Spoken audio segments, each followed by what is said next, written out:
السلام علیکم، new special سے میں ہوں سلمان کیانی۔ امن نہیں صرف جنگ ہوگی، ایرانی سپریم لیڈر مجتبیٰ خامنائی نے دنیا پر واضح کر دیا۔ ایرانی سپریم لیڈر نے امریکہ کے ساتھ کشیدگی کم کرنے کی 2 ممالک کی تجاویز مسترد کر دی۔ ایرانی سپریم لیڈر مجتبیٰ خامنائی نے 2 ٹوک اعلان کیا ہے کہ یہ وقت امن کا نہیں ہے، امریکہ اور اسرائیل کو شکست دینے کا ہے۔ ایرانی سپریم لیڈر نے امریکہ سے ایران کو پہنچنے والے نقصان کا ہرجانہ ادا کرنے کی ڈیمانڈ دہرا دی ہے۔ ایران کی دھونس اور دھمکی کے آگے سرنڈر نہ کرنے کے واضح اعلان کے بعد آگے کیا ہوگا؟ کیا دنیا طویل جنگ کی متحمل ہو سکتی ہے؟ امریکہ، اسرائیل اور ایران کی طویل جنگ ہوتی ہے تو اس کا فاتح کون ہوگا؟ دوسری جانب امریکی صدر ڈونلڈ ٹرمپ نے نیٹو سے شکوہ پھر دہرا دیا ہے۔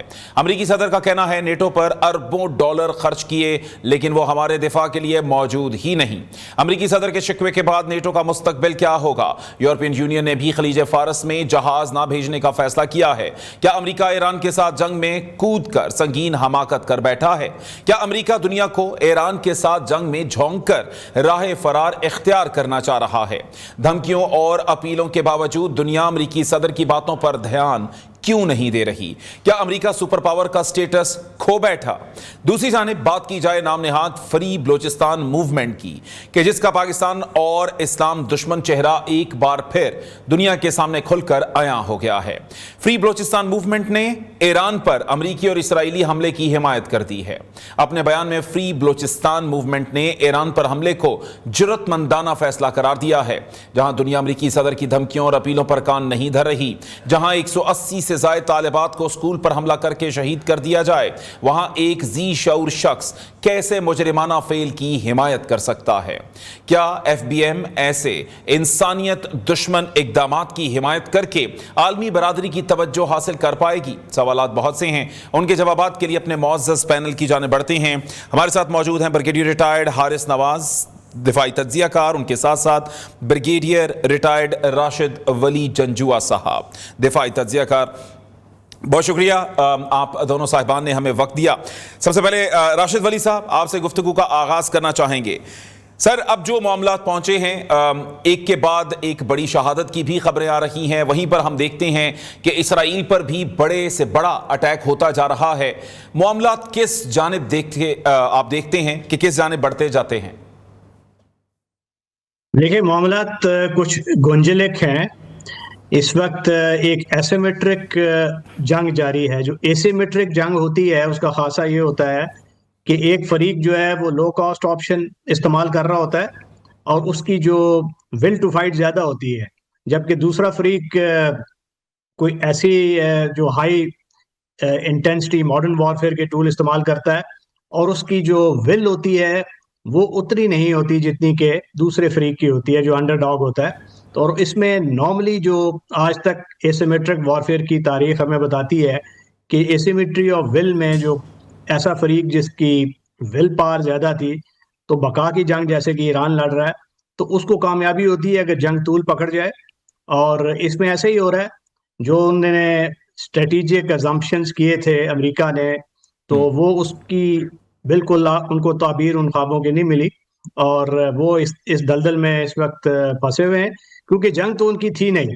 یہ انہوں نے بڑی جلدی میں غلط مفروضوں پہ اس جنگ میں وہ کودے اور وہ سمجھتے تھے کہ اسرائیل کی سپورٹ میں وہ آ کے بڑی جلدی ڈیکیپیٹیٹنگ سٹرائکس کریں گے، اس سے انٹرنل امپلوژن ہوگا اور ایران کے اندر سے ایک ڈی اسٹیبلائزیشن ہوگی اور ہم اپنے مقاصد حاصل کر لیں گے۔ ایسا نہیں ہوا، اس کا ہارڈن ہو گیا ہے ریزالو۔ جو ایرانین پاپولیشن ہے، پاسداران انقلاب پہلے سے زیادہ شدت سے حملے کر رہے ہیں، ان کی جو کیپیسٹی ہے وہ ڈرون بنانے کی وہ ابھی برقرار ہے، اور انڈر گراؤنڈ ان کی جو بیلسٹک میزائلز کی ہیں، کیونکہ وہ انکریمنٹلی جا رہے ہیں۔ ان کو معلوم تھا کہ وہ ایسی جنگ لڑیں گے جس کا دورانیہ زیادہ ہوگا، تو پہلے وہ لو کاسٹ آپشن انہوں نے استعمال کی، جو پرانے 2012-13 کے میزائل سے وہ داغے، اور اب آہستہ آہستہ جوں جنگ آگے بڑھ رہی ہے تو وہ اپنے مولک ہتھیار آہستہ آہستہ سامنے لائیں گے۔ اینٹی شپ میزائل بھی وہ لا رہے ہیں، اس سے امریکی بحری بیڑے کو پیچھے جانا پڑا ہے۔ تو یہ جنگ امریکہ کے لیے اس وقت خاصی ڈیفیکلٹ ہے۔ اچھا ایک اور جو چیز یہاں پر سامنے آتی ہے وہ یہ ہے کہ بڑی شہادتوں کے حوالے سے، خاص طور پر علی لاریجانی صاحب کے حوالے سے جس طرح سے اب ایک خبر سامنے آ رہی ہے، تو ایسی بڑی جنگ میں جو آپ کے بڑے ہوتے ہیں، ایک ملک کی آپ سمجھ لیں کہ ایک لیڈرشپ ہی ہوتی ہے، اس کو کافی حد تک پروٹیکٹ کرنے کی کوشش کی جاتی ہے، لیکن ہم نے ایران میں دیکھا کہ ابھی گزشتہ کچھ دنوں میں جو مظاہرے ہوئے ان میں بھی وہ لیڈرشپ موجود تھی، بغیر ہم ان کو یہ تو کہہ سکتے ہیں کہ بہادری کے ساتھ موجود تھی، لیکن آپ نہیں سمجھتے کہ جہاں پہ ایک ابھی تک ہمیں سٹیٹس پتہ ہی نہیں چل رہا جو ہے نیتن یاہو کا کہ وہ زندہ ہے یا مر گیا ہے، کہ کیا صورتحال ہے، وہاں پہ اس طرح سے لیڈرشپ کو ایلیمنیٹ ہو جانا اتنی تیزی سے، خاص ایران کے حوالے سے، تو یہ آپ کیا سمجھتے ہیں جنگ پر اس کے کیا اثرات ہوتے ہیں؟ دیکھیے، یہ جو علی لاریجانی صاحب، اگر ان کے حوالے سے کچھ تشویش والی خبریں آ رہی ہیں، جی دو کہ ابھی تک وہ ایرانین سورسز نے اس کو کنفرم نہیں کیا ہے، جی جی، مگر اگر ایسا ہوا تو یہ بہت بڑا لاس ہوگا، کیونکہ یہ بہت ایک منجھے ہوئے اور بڑے سوجھ بوجھ رکھنے والے نیشنل سیکورٹی کونسل کے وہ ہیڈ بھی تھے، اور ان کو جو ایز اے میڈیٹر بھی بات چیت کرنا، اس میں بڑی ان کی دور اندیشی اور سوجھ بوجھ والی ان کی تھی انڈرسٹینڈنگ. تو یہ بہت بڑا لاس ہوگا، یہ ویکیوم ہوگا، کیونکہ جو ایک ٹاپ ٹیئر جاتا ہے تو پھر وہ کچھ دوسرے لوگ ان کا فوراً ریپلیس کرتے ہیں، مگر ان کو وہ قابلیت نہیں ہوتی جو کہ پہلی ٹیئر کی ہے. مگر دیکھیے، ایرانی سسٹم بڑا اس وقت ریزیلینٹ ہے، اور یہ اتنے ٹینیشیس ہیں کہ انہوں نے یہ جانتے بوجھتے ہوئے کہ یہ جنگ طول پکڑے گی، یہ ایسے حالات ہو سکتے ہیں، انہوں نے آلریڈی ان کو ڈی سینٹرلائزڈ جو فیلڈ کمانڈز کو آرڈرز دے دیے ہیں. تو ہر فیلڈ کمانڈرز اگر یہ سینٹرل لیڈرشپ اس کو ڈیکیپیٹیٹ بھی یہ کرتے ہیں تو وہ خود بھی جنگ جاری رکھنے کی ان کی قابلیت ہے، صلاحیت ہے، کیونکہ ان میں وہ آرڈرز فیلڈ کمانڈرز تک یہ جا چکے ہیں. اور ویسے بھی اگر ایک لاس ہوگا تو جیسے آپ نے دیکھا کہ مجتبیٰ خامنہئی کو انہوں نے بنا دیا ہے، تو اس کے بعد بھی 5 لوگ تھے سکسیشن میں جو ریس میں، تو کوئی ان کو کمی نہیں ہے. امپورٹنٹ چیز یہ ہے کہ ابھی تک جو عوام ہیں، پاسداران انقلاب ہے، باسیج ہے، جو اپریٹس ہے انقلاب کا، اور ایرانین جو اسٹیٹ کا کوہرسیو آپریشن اپریٹس، وہ اس وقت برقرار ہے، اور اس کو وہ نہیں ابھی تک زخم پہنچا سکے. یہ ان کا سب سے بڑا ناکامی ہے، اسرائیلیز کی اور امریکیوں کی. اچھا، ایک اور جو چیز اس حوالے سے ہمیں نظر آتی ہے، وہ خاص طور پر ہم نے دیکھا ہے کہ جب سے یہ نئی قیادت آئی ہے، اس نے وہ موڈ اب برقرار نہیں رکھا، کیونکہ پچھلی جو قیادت تھی وہ ذرا ایک نرم رویہ بھی اختیار کر لیتی تھی، اور شاید وہ دنیا کو ایک اور طریقے سے دیکھتے تھے، ایک ڈپلومیٹکلی چیزوں کو کرنے کی کوشش کرتے تھے. لیکن آج کے جو ہم نے بیانات سنے ہیں مجتبیٰ خامنہئی صاحب کے، انہوں نے تو بڑا واضح کہہ دیا کہ امن نہیں صرف جنگ ہوگی. تو اب کیا سمجھتے ہیں کہ قیادت کو اتنی تیزی سے ٹرمپ صاحب جس کا کریڈٹ لیتے رہے اور کھڑے ہو کر واضح اعلان کرتے رہے کہ ہم نے تو شروع کے چند گھنٹوں میں ہی قیادت کو اڑا دیا، تو اس سے تو کیا ان کو نقصان نہیں ہوا؟ جی بالکل، ان کو نقصان ہوا ہے. انہوں نے خود بھی اس کو اکنالج کیا ہے. وہ clearly after the first strikes جب ان سے پوچھا گیا تو انہوں نے کہا کہ جی ہم تو یہ سمجھتے تھے کہ جس کے ساتھ بات چیت کریں گے وہ بھی ایلیمینیٹ ہو گئے ان اسٹرائکس میں. تو گویا کہ ان کی نگاہیں کسی ایسے لیڈر پہ مرکوز تھیں جو وہ سمجھتے تھے کہ ان سے بات چیت ہو سکتی ہے، مگر وہ بھی چونکہ ایلیمینیٹ ہو گئے پہلے اسٹرائکس میں. تو اب جو دوسری لیڈرشپ آئی ہے، ان کا تو ایک وینجنس کا ایلیمنٹ ہے. تو یہ ہارڈ لائنر بھی ہیں، ینگ بھی ہیں، اور ایک بدلہ لینے کا جو جذبہ ہوتا ہے وہ ان میں زیادہ جاگزیں ہیں اس وقت. اور میرا خیال ہے کہ یہ امریکہ اور اسرائیل کے لیے ایک لمحہ فکریہ ہونا چاہیے، کیونکہ ایک ایسی لیڈرشپ جو تھوڑی بردبار تھی، سمجھتی تھی، اور اس نے فتویٰ بھی دیا ہوا تھا نیوکلیئر ہتھیاروں کے خلاف، تو اس کے مقابلے میں ایک ینگ لیڈرشپ جو زیادہ ریڈیکلائزڈ ہے، زیادہ ہارڈنڈ ہے اپنے سٹانس میں، اور اس کو معلوم ہے کہ ان کی فیملی کا لاس ہوا ہے، ابھی تازہ لاس ہوا ہے، تو وہ اتنی جلدی نہ وہ ہار مانیں گے، نہ وہ نیگوسیشن کی ٹیبل پہ آئیں گے from a position of weakness. مگر البتہ یہ یاد رکھیے کہ ایرانی ایک بڑی پریگمیٹسٹ نیشن ہے، اور وہ کنسیڈریشن وہ ضرور ذہن میں رکھتے ہیں، کیونکہ ان کا منشا تو اس جنگ کو جاری رکھنا نہیں ہے. ان کا تو اس وقت جو اسٹریٹجک آبجیکٹو ہے ایرانیوں کا، انہوں نے یہ بھانپ لیا ہے کہ انہوں نے جو پتے جھونکنے تھے وہ جھونک لیے ہیں, بوٹس آن گراؤنڈ یہ لا نہیں سکتے, ان کے اپنے جی مسائل ہیں, اور اگر اس طرح کی جنگ جاری رہی تو پھر اس میں جو کاسٹ آف وار ہے وہ بڑھا رہے ہیں ابنائے ہرمز کو بند کر کے. تو جی اس لیے دنیا کا بھی پریشر ہے امریکی پہ, انٹرنل ڈومیسٹک پریشر بھی ہے, اور اپنے اہداف سر بھی وہ حاصل نہیں کر رہے. یہیں پہ ایک اور پوائنٹ کہ اس وقت کیا یہ ٹرمپ صاحب یہ چاہتے ہیں کہ اب جتنی یورپین ممالک ہیں ان کو جنگ میں جھونکا جائے, نیٹو کو جھونکا جائے اور خود پتلی گلی سے نکلا جائے, کیونکہ اب پھر ہم یہ بھی دیکھتے ہیں کہ ایک سپر پاور کا جو سٹیٹس تھا اور جس طرح سے ان کے اتحادی ان کے ساتھ کھڑے تھے, اس وقت ان کی جانب سے بھی ایک نو کی واضح بلکہ جو ہے وہ ایک انکار ہو چکا, کلیئرلی کر دیا. تو آپ نہیں سمجھتے کہ اس وقت امریکہ اپنا جو ایک سٹیٹس اس نے بھرم بنائے رکھا ہوا تھا وہ اس کو کھوتا جا رہا؟ جی بالکل, امریکہ کا جو لسٹر ہے وہ کافی ڈل ہوا ہے, اور امریکی صدر بھی خاصے متفکر نظر آتے ہیں. اور نیٹو کے حوالے سے تو ان کو پہلے ہی پتا ہونا چاہیے تھا کہ وہ چونکہ نیٹو تو پورا اس کی توجہ مرکوز ہے اس وقت یوکرین پہ, اور چونکہ رشیا پہ جو گیس پائپ لائن کی ڈپینڈنسی تھی وہ بھی امریکہ نے ان سے ختم کروائی, اور اب وہ جب تک وہ جنگ نہیں جیتیں گے یا اس کا کوئی قابل قبول حل نہیں ہوگا تو وہ کوئی اور جنگ چھیڑنے کی پوزیشن میں نہیں ہے. دوسری بات یہ ہے کہ اس کے اندر جو رائے عامہ ہے یورپ میں اور یو کے میں وہ اس جنگ کے خلاف ہے, اور اسرائیل کی جو پالیسیز ہیں وہ اس کی سخت ناقد ہیں, خاص طور پہ جو ینگ جنریشنز ہیں, اور یہ جو پولیٹیشینز ہیں اس کو ان چیزوں کا ادراک ہے. وہ امریکی پریشر کے باوجود اس کو وہ پش بیک کریں گے, اور اسی وجہ سے امریکہ کا ساتھ دینے سے انہوں نے اس وقت انکار کیا ہے. اچھا برگیڈیئر صاحب, ایک اور جو چیز بڑی امپورٹنٹ یہاں پہ ہمیں نظر آتی ہے, آپ نے یوکرین کا نام لیا کیونکہ نیٹو کی آپ نے کہا توجہ ساری یوکرین پر مرکوز ہے, تو اس ساری صورتحال میں ہم دیکھتے ہیں کہ وہاں سے بہت سے جو ہتھیار پہلے سپلائی کیے گئے اب واپس ڈیمانڈ کرنے کی جو ہے وہ اب کوشش کی جا رہی ہے, ان کو واپس جو ہے وہ ہتھیار لے لیے جائیں. تو پھر ایسے میں رشیا کہاں پر کھڑا ہوگا, یوکرین کہاں پر کھڑا ہوگا؟ وہ نیٹو جو کہ پروٹیکٹ کرنے کے لیے اس وقت پوری اپنی توجہ یوکرین پہ لگائے بیٹھی تھی, تو اس وقت تو یوں لگتا ہے کہ اگر سب ہتھیار واپس لے لیے جائیں گے یا جس حد تک بھی کوشش کی جائے گی تو یوکرین کے حوالے سے بھی امریکہ کافی کمزور ہوتا نظر آتا ہے. جی بالکل, وہ ایسا ہی ہے. اس میں سب سے زیادہ جو فائدہ ہوا ہے وہ رشیا کو ہوا ہے. ایک تو ان کا تیل بک رہا ہے, ان کی اکانومی کو ایک بوسٹ ملا ہے. دوسرا وہ توجہ ہٹ گئی ہے امریکہ کی وہاں سے, اور وہ بٹ گئی ہے توجہ, تو اب وہ زیادہ اسٹرینگتھ و شدت کے ساتھ یوکرین کے خلاف اپنے آپریشنز جاری رکھ سکتا ہے. اور رشیا کے لیے تو یہ ون ون ہے. اسی لیے جو یورپین ممالک ہیں وہ چانس نہیں لینا چاہتے کہ اگر وہ اس جنگ میں بھی انہوں نے اپنے وسائل جھونک دیے تو پھر یوکرین کے لیے کیا بچے گا. بالکل ٹھیک. اچھا, ایک اور جو چیز سر ہمیں یہاں پہ نظر آتی ہے وہ اسرائیل کے حوالے سے, کہ یوں لگتا ہے کہ اسرائیل اس وقت جنگ ختم کرنے کی جانب نہیں جانا چاہتا. گو کہ ٹرمپ صاحب تو دنیا میں ادھر ادھر سارے ہاتھ پاؤں مارتے نظر آتے ہیں, لیکن اسرائیل کہیں نہ کہیں پہ ایک ایسا اٹیک کر دیتا ہے کہ جو ایک دفعہ پھر سے ایک طوفان کھڑا کر دیتا ہے, آگ کو مزید بھڑکا دیتا ہے. تو آپ کیا سمجھتے ہیں کہ اسرائیل اپنے اسی مقصد پر لگا ہے, گریٹر اسرائیل کا جو اس نے بنایا ہے کہ عرب ممالک کو کمزور کیا جائے, اس طرف تمام ریاستیں جو ہیں وہ بعد میں اس کے صرف ایک اشارے کے اوپر ہی ڈھیر ہو جائیں؟ دیکھیے, گریٹر اسرائیل بھی ہے, بیبلیکل سٹوریز بھی ہیں, الیکشن کے مفادات بھی ہیں, ایک ہارڈ لائن سٹانس بھی ہے.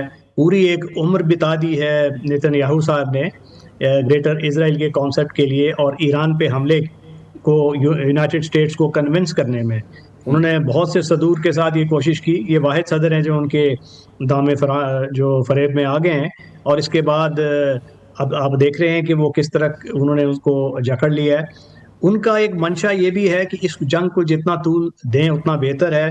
ان کا آبجیکٹو تو تھا کہ یہ ایران کو بالکل گھٹنے ٹیکنے پہ مجبور کیا جائے, اس رجیم کو تبدیل کیا جائے, اور رجیم تبدیل نہیں ہوتا تو اس کے اندر سے ایک انٹرنل امپلوژن ہو اور بیلکنائزیشن کی طرف آئے, جس طرح کہ سیرینائزیشن ہوئی تھی. سیریا کی چھوٹی چھوٹی انکلیو بن گئی تھیں, سینٹرل اتھارٹی کمزور ہو گئی تھی, اور اس کے بعد اپنی مرضی کی ایک حکومت انہوں نے سیریا پہ مسلط کی ہے. یہی کچھ خواب وہ ایران کے متعلق سوچ رہے تھے, اور اب ان کا یہ بھی ہے کہ اس جنگ کو ایک وار ٹرافی کے طور پہ استعمال کریں الیکشن میں, اور اگر کوئی بھی ایران کے لیے کوئی فیس سیونگ ہوگی تو وہ پھر نیتن یاہو کی شکست ہوگی. وہ الیکشنز میں جائیں گے.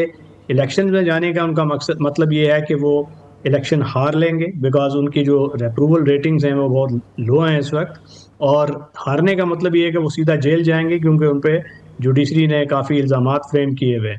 تو یہ ان کی ایک بقا کی جنگ ہے کہ جو شخص ہے وہ اپنی ذاتی سروائیول کے لیے اس نے پورے خطے بلکہ عالمی امن کو گروی رکھ دی ہے. اور ان کی بدقسمتی یہ ہے کہ وہ جو آکوپائڈ ٹیریٹریز ہم کہتے ہیں کہ جیروسلم ہے، ویسٹ بینک ہے، غازہ ہے، تو اس میں کانگریس بھی شامل ہے، وائٹ ہاؤس بھی شامل ہے. تو وہ اے آئی پیک اور نیتن یاہو وہ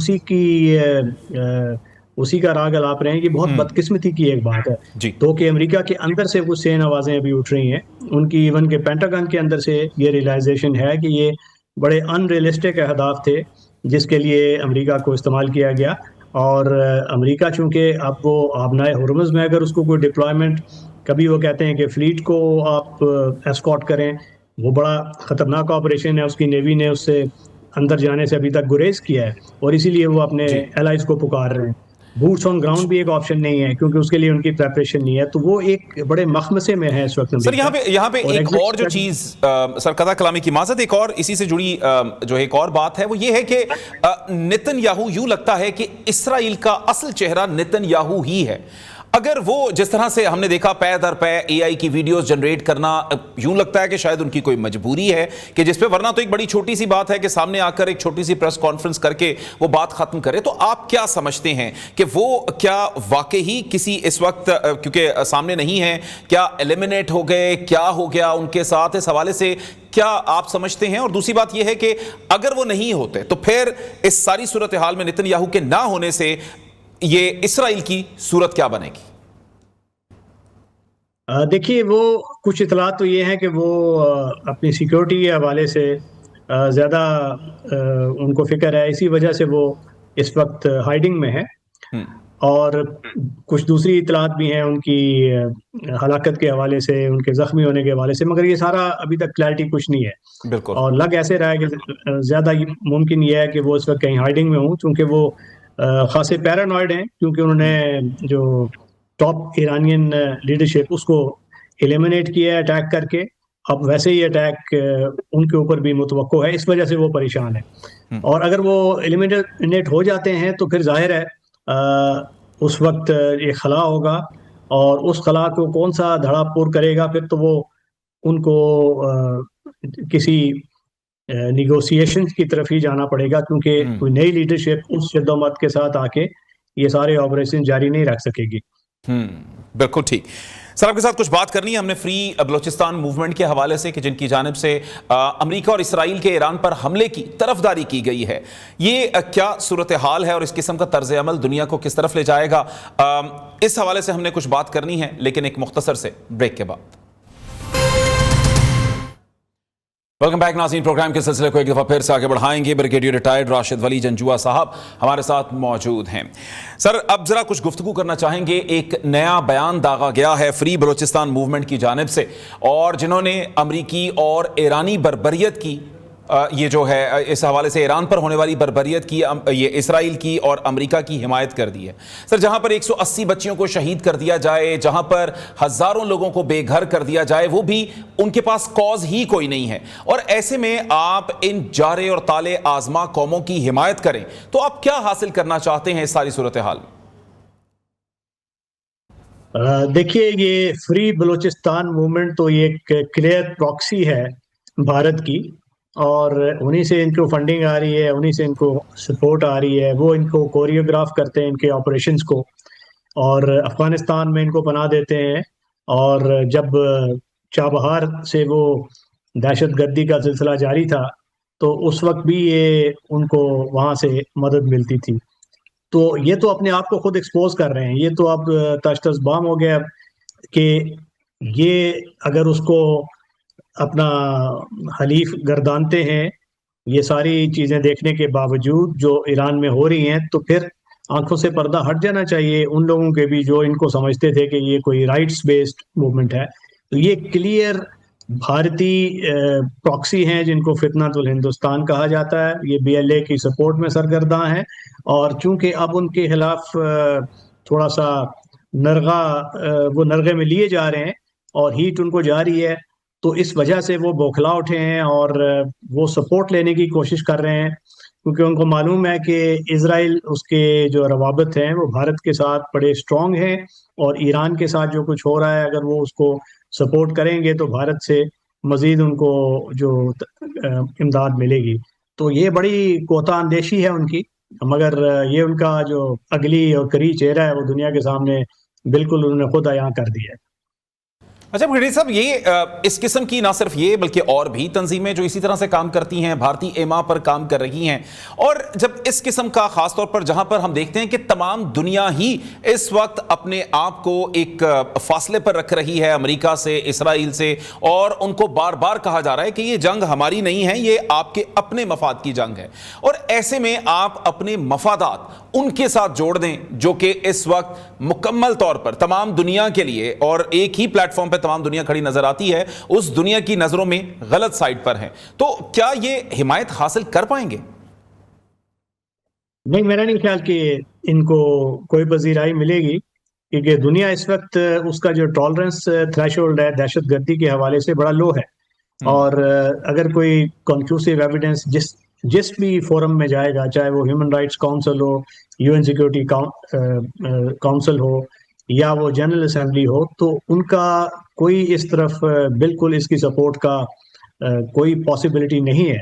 یہ بس ڈیسپریٹ ایکٹس ہیں ان کے، کیونکہ یہ جس پہ ڈیپینڈنٹ ہیں اور جس ہاتھ سے یہ جو ان کو سرو کر رہا ہے تو اس نے ان کو تو سپورٹ کرنا ہے، اور یہ اس کی انڈیکیشن کرتے ہیں، اور یہ اس وقت تک کرتے رہیں گے جب تک ان کو وہاں سے ڈالر بھی ملتے رہیں گے، اسلحہ بھی ملتا جائے گا، اور ان کو پلاننگ سپورٹ بھی ان کو ملتی رہے گی.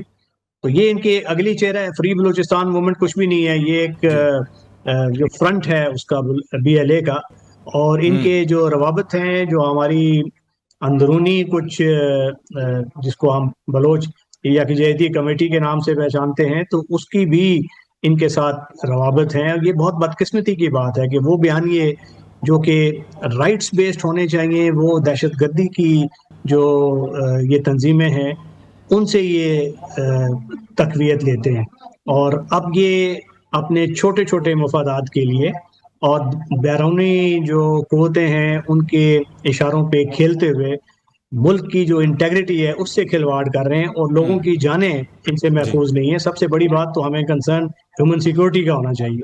تو اب لوگوں کے سامنے سے بھی یہ ابہام ہٹتا جا رہا ہے کہ ان کی حقیقت کیا ہے.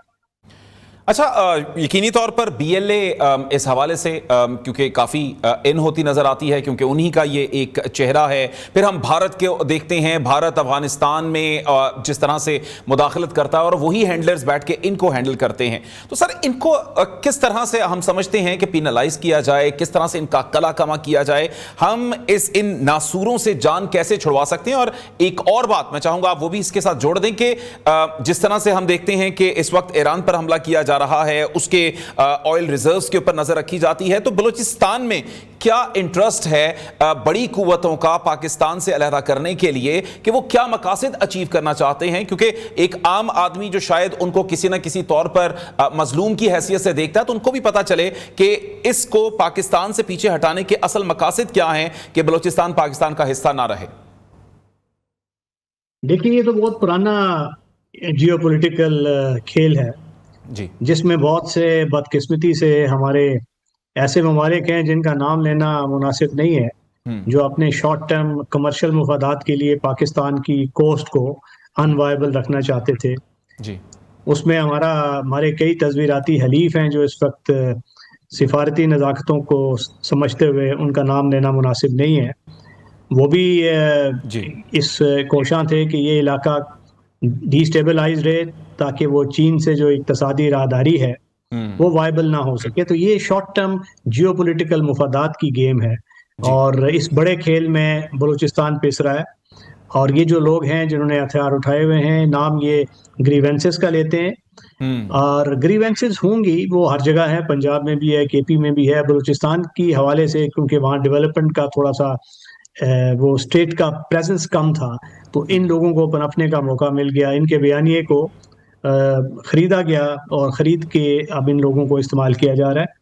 اب یہ لڑنے کا ان کا ایک ہی طریقہ ہے کہ اسٹیٹ اپنی پریزنس بڑھائے، گورننس کو بہتر کرے. گورننس سے آپ پاپولیشن کے ساتھ کنیکٹ ہوتے ہیں. آپ وہاں پہ جو زمین ہے بنجر، اس میں وہ گریونس کا جو پودا اگنے کی اس کو آپ کوئی اسپیس نہ دیں، اور وہ اچھی گورننس سے ہوتی ہے. اور اچھی بات یہ ہے کہ step in the right direction ہو چکا ہے. ان دا پاسٹ ہمیں ایکنالج کرنا چاہیے کہ ہماری جو بلوچستان کے حوالے سے گورننس کا بہت فقدان رہا ہے. جو ینگ جنریشن ہے جو اس وقت پڑھ لکھ رہی ہے، اور ایک نیا آرڈر مارز وجود میں آ رہا ہے، اور ایک پرانا جو طرز کہن پہ اڑنے والے سردار تھے وہ جا رہا ہے.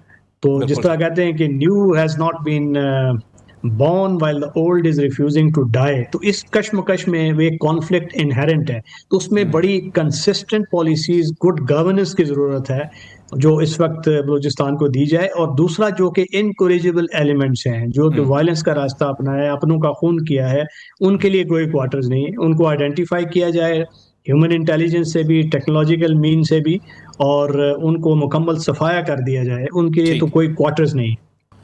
اچھا، ایک اور چیز بریگیڈیئر صاحب، ہم اس جو جنگ اس وقت جاری ہے اس کو اگر ہم پاکستان کے کینوس پہ لا کر دیکھنا چاہیں تو آپ کیا سمجھتے ہیں اس میں اگر امریکہ اور اسرائیل کی ایک شکست ہوتی ہے، اور جس طرح سے اس وقت ان کے ساتھ ان کے بہت سے جو حلیف ہیں کہ جو شاید ان پر ڈیپینڈنٹ تھے وہ بھی کافی حد تک اب نیوٹرلائز ہوتے ہیں، وہاں سے بہت سی چیزیں جو ہیں وہ موو آن کر جاتی ہیں، اڈے چلے جاتے ہیں، تو آپ کیا سمجھتے ہیں کہ جس طرح سے بلوچستان میں مداخلت، بیرونی مداخلت اس وقت موجود ہے، کیا اسی لیول پر ہوگی یا اس کے بھی اثرات جو ہیں وہ کم ہو جائیں گے؟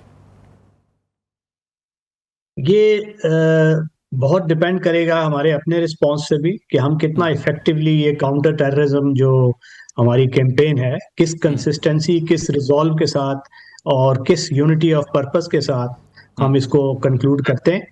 اور اس کے بعد ہمارے جو نان کائنیٹک کمپوننٹ گورننس کا ہے، جو اس کا میں نے بتایا، ڈیولپمنٹ اور اچھی گورننس، لوگوں کو کنیکٹ کرنا، اسٹیٹ کو پریزنس اپنی شو کرنی پڑے گی. تو اس کو ٹیرا انکوگنیٹا جو کہتے ہیں، کہ جو ایسا علاقہ جس کو کوئی ریکگنائز نہیں کرتا، تو ان گورنڈ اسپیسز جو ہوتی ہیں وہاں پہ یہ دہشت گردی فروغ پاتی ہے. تو اس کو ہمیں ختم کرنا ہوگا. سب سے پہلا ذمہ داری ہماری ہے. جو ایکسٹرنل ایلیمنٹس ہیں وہ ہماری سفارتکاری اچھی ہونی چاہیے، جو اس وقت میرے خیال میں ہے. ہمیں جتنی عالمی قوتیں ہیں بشمول امریکہ اور ریجنل قوتیں، چائنا، رشیا، نیبرز جو ہیں، مڈل ایسٹ کے ممالک ہیں، ان سب کے ساتھ تعلقات ایسے استوار کرنے چاہیے کہ جو ایکسٹرنل اگر ان کی جو سپورٹ جن سیلفش مفادات کے تحت ہو رہی تھی وہ منیمائز ہو. اور جب یہ جنگ ختم ہوگی خلیج میں تو ایک نیا منظرنامہ ابھرے گا. پاکستان کا star is in the ascendant at the moment. اس وقت ریلیونس پاکستان کی زیادہ بڑھے گی، کیونکہ اس وقت جو خلیجی ممالک میں یہ ایک چیز ان کے ذہن میں آ گئی ہے کہ ہمیں دفاع کرنے کے لیے انڈیجنس یا اپنے ریسورسز پہ تکیہ کرنا ہوگا، کیونکہ امریکہ تو ہمیں بچا نہیں پایا، نہ وہ میزائل سے ہمیں اس کے میزائلوں نے میزائل ڈیفنس کو کارگر نہیں ہوا. تو اس وقت جب یہ جنگ ختم ہوگی تو ایک ایسا اسلامی ملکوں کا جو دفاعی ایک الائنس بھی مارز وجود میں آ سکتا ہے، جس میں سعودی عربیہ، ترکی، پاکستان، اور چونکہ پاکستان ریممبر کی ایک جوہری قوت بھی ہے، اور اگر وہ ایک قسم کا ایکسٹینڈڈ ڈیٹرنس کا جو کانسیپٹ ہے وہ سعودی عربیہ کی حد تک تو کیونکہ میوچل ڈیفنس پیکٹ کی صورت میں ایکسٹینڈ کر ہم نے، میرا خیال ہے کہ وہ کیا ہوگا. تو اگر اس طرح کا کوئی آگے ہوتا ہے تو پاکستان کی ریلیونس بڑھے گی. تو پاکستان کو اس پہ کیپٹلائز کرنا چاہیے اور یہاں بھی اس سے فائدہ اٹھانا چاہیے ریجنل ایشوز ڈومیسٹک جو ہیں اس کی اسٹیبلٹی لانے میں. اچھا سر، ایک اور جو چیز اس وقت افغانستان کے ساتھ پاکستان کا جو ایک محاذ اوپن ہے، آپ کیا دیکھتے ہیں کہ خاص طور پر جس طرح سے پاکستان اب وہاں پر دہشت گردی کے جو اڈے ہیں ان کو نشانہ بنا رہا ہے، تو وہ کس حد تک فائدہ مند ہوں گے بلوچستان میں اس ہونے والی دہشت گردی کو روکنے میں؟ وہ ڈیفینیٹلی دیکھیے، جو اڈے اگر آپ ان کو بیسس کو نشانہ بنا رہے ہیں تو وہ آپ ڈیگریڈ کر رہے ہیں وہ پوٹینشیل. ورنہ تو وہ وہاں جا کے وہاں سے وہ ٹریننگ بھی لیتے تھے، لاجسٹک سپورٹ بھی لیتے تھے، اور وہیں سے آپ پہ آ کے حملہ آور ہوتے تھے. تو آپ نے اگر وہ ان کو ٹارگٹ کیا ہے تو وہ ان کو بھی ایک میسج جا رہا ہے کہ یہ اس طرح اب معاملات نہیں چلیں گے پہلے کی طرح، اور اگر ایسا ہوگا تو پاکستان پھر جا کے حملہ کرے گا. تو وہ تو خاصا فائدہ مند ہوگا. بٹ آبجیکٹو الٹیمیٹلی تو ہمارا یہ ہونا چاہیے کہ اس گورنمنٹ کو ہم پالیسی پہ نظر ثانی پہ مجبور کریں, اور جب جی تک وہ نہیں مجبور کریں گے تو جی اس وقت تک یہ ہم ان کے ساتھ نبرد آزما رہیں گے. بالکل ٹھیک. بریگیڈیئر ریٹائرڈ راشد ولی جنجوعہ صاحب, دفاعی تجزیہ کار, بہت شکریہ آپ کا. آج کے اس بدلتے ماحول پر, بدلتی دنیا پر آپ نے اپنے خیالات کا اظہار کیا, آپ کا بہت شکریہ. ایک نئے پروگرام کے ساتھ کل پھر حاضر ہوں گے. آپ دیکھتے رہیے نیو نیوز.